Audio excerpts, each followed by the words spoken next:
edge of losing ground. As a man with the final conviction. Hey guys, it's Garrick here from the Equinox Project Studio and the Pro Audio Files, and it's the 4th of July today. It's very hot in here, so I'm all kind of glossy because I turned the AC off so it doesn't bleed on the video track. And you're probably going to hear some fireworks going off at some point because the neighbors, I think, have had a couple of beers and they're already getting started. So I apologize for that. But today we got a cool video. We're going to talk about mixing screamed vocals for like metalcore or hardcore. We're just going to start out focusing on the basics. I'm going to show you some basic approaches that I utilize for compression, dialing that in, and also EQ. So let's go and jump right into Pro Tools and I'll show you guys what we're working with today. Okay guys, so here we are.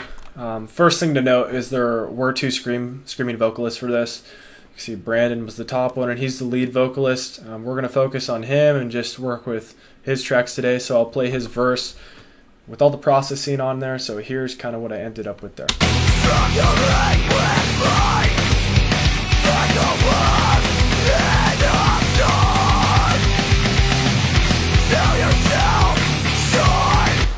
Okay, so it's like a melodic hardcore sound. By the way, the band's called Searchlights. They're local here from Boise in my town and kind of have a Ghost Inside type sound to them. So Brandon did really well. We recorded with an SM57 into an ART preamp that I have through Pro VLA. There wasn't much compression I needed to apply. You can see the way he projects it already kind of had a really compressed sound to it, just the way he pushes the air out of his diaphragm there. So mostly what I was concerned with, there was a couple of EQ things that I'm going to show you, and again we're just going to focus on the EQ and just dynamics here to get a good bass sound to work off of. So I'm going to go ahead and do like some A-B comparisons. I've duplicated the track, so I've got both the processed and just a raw reproduction of that track. So let me just kill the automation so I don't have to fight with that. So here's the processed track soloed. Struggling with life. Okay, and here is the raw track. Struggling with life. So you can see that there is some width, some stereo width being added. We're going to focus on that in another video, the stereo width on the process track, that is. And also it's a little bit muddy and not as it doesn't sit as well or shine as well, the regular track, but it was well recorded and he did a good job on the performance. This is the most important thing. So we'll just go and focus on those subtle EQ and compression changes and application that I made there. So just about any vocal track, and you guys are probably already doing this, I just throw a high pass filter on there, and just a good trick to find a good place for it is you just keep bringing it up until it takes away from the performance. So this is what I'll usually do to kind of find a good spot for it. Struggling with life. Struggling with life. Struggling with. So it gets thin when you get up to 270. 150 seems to be pretty safe. Struggling with life. So that's good, and that's really just there to make sure I'm not sending any unnecessary low frequency information to stuff later in the chain. I'm not even going to use that as an EQ because I'm going to show you guys a new approach that maybe you've heard of that I totally recommend using, and that's using a multiband compressor as an equalizer. Essentially it's just 4 compressors in one where you can dictate the frequency range to which they control.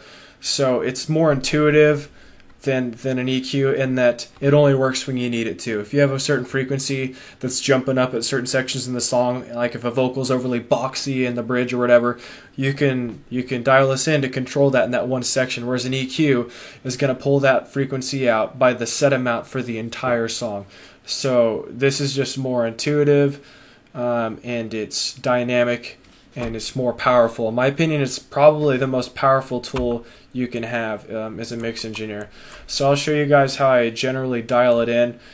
I'll usually work in the mix. We'll work both in context with the mix and without. So dialing it in, I'll show you before, and then I'll bring it in and I'll start tweaking. And you guys can kind of watch how I work with it, and I'll explain a few things. So here's before it's been introduced. Struggling with life. Struggling with life. And we'll pull it in now, and I'll start making a couple of tweaks. I notice when I'm listening to the vocal, just so you guys know, it's kind of harsh up in that 2K range.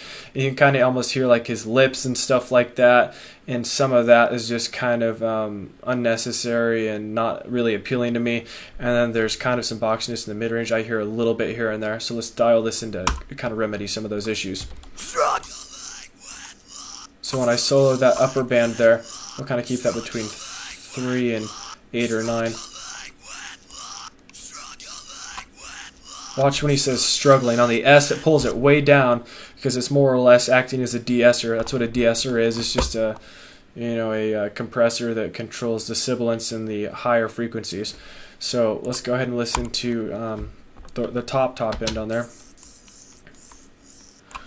None of that was too concerning. We could pull off a little bit up top to kind of help reduce that sibilance and some of that nastiness. And now we'll kind of listen to the mid-range. And it was kind of boxy. And so that pulls out kind of some of the mud and some of that nasty boxiness in there. So that's a good start. And then we didn't really have anything below there since we high passed at 150. So none of that was going down below there anyway. So we don't need to worry about the low band. So now what we're going to do is pull this back into the mix, and we can make changes then based on the mix and make sure this is going to fit well with everything. So let's pull that back in real quick. Here's everything. It's going to need a volume boost, I'm sure.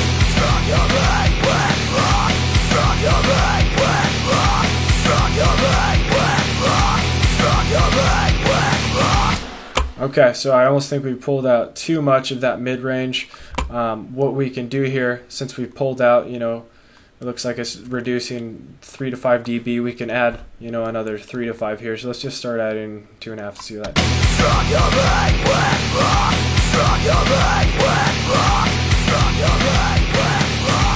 So that adds, a lot of good things to it. I feel like when we pull the mids back in there, that creates a really nice contemporary and modern sounding scream vocal that's really aggressive. That's the thing you're going to notice about screams when you listen to them. They're not so much centered around the upper frequencies to get that really overly present sound like a lot of clean vocals are, especially in like dance music and stuff. There's so much top end in vocals. This is more focused on the mid range and getting really aggressive and sounding well without being nasally and boxy.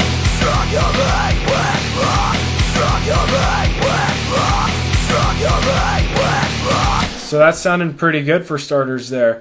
And that's how I would approach the EQ and compression. Again, it wasn't really a matter of, the compressor here wasn't really a matter of controlling the dynamic range, because you can see how flat it already was the way he screamed it. Again, it was just to be more of a dynamic equalizer. And this is how I approach it. It's not perfect. I'm sure I'd make some tweaks, but that's a good starting point. And also, again, the performance was good to start with, which always helps. You shouldn't be having a whole lot of EQ or compression that you'd probably need anyway.